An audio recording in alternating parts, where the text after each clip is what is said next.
and welcome to our story about Steve Jobs, the man who changed the world with his incredible ideas and inventions. Today, we're going to take a journey through his life, from his early days in California to creating some of the most iconic products like the iPhone and iPad. This story is not just about technology, it's about creativity, perseverance, and dreaming big. If you're learning English, this is a perfect opportunity to practice your listening and speaking skills.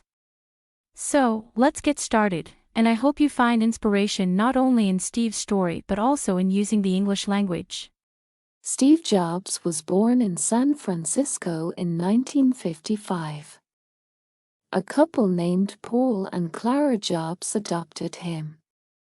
They lived in a place called Cupertino in California. Steve liked playing with machines and learning how things worked. His dad showed him how to put together and take apart electronics like radios. Even though Steve didn't always like school, he loved learning about math and how to build things. When Steve was older, he met a friend named Woz.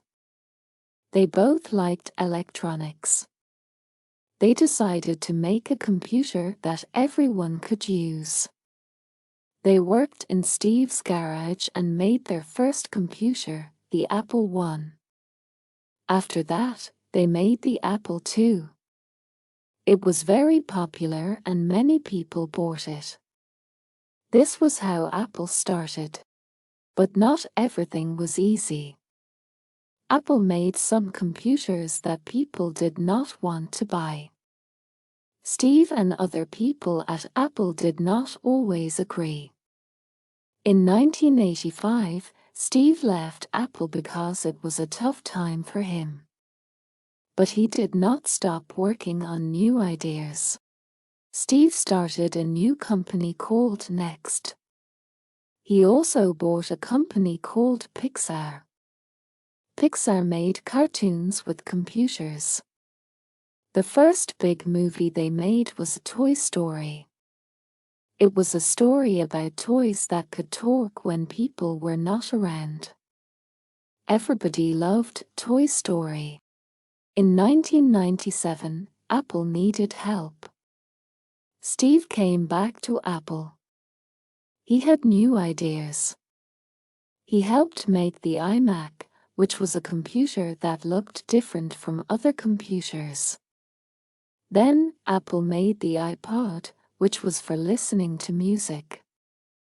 After that, they made the iPhone, a phone that could do many things.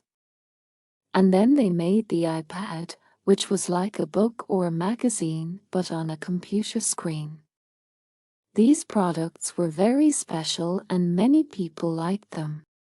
Steve Jobs helped change how we use technology. He made products that were easy to use and looked nice. Even though Steve is no longer with us, his ideas are still important.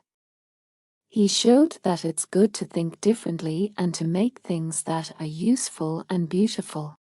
Steve believed that everyone should try to do great things. He thought that you should love what you do. This is what made him successful.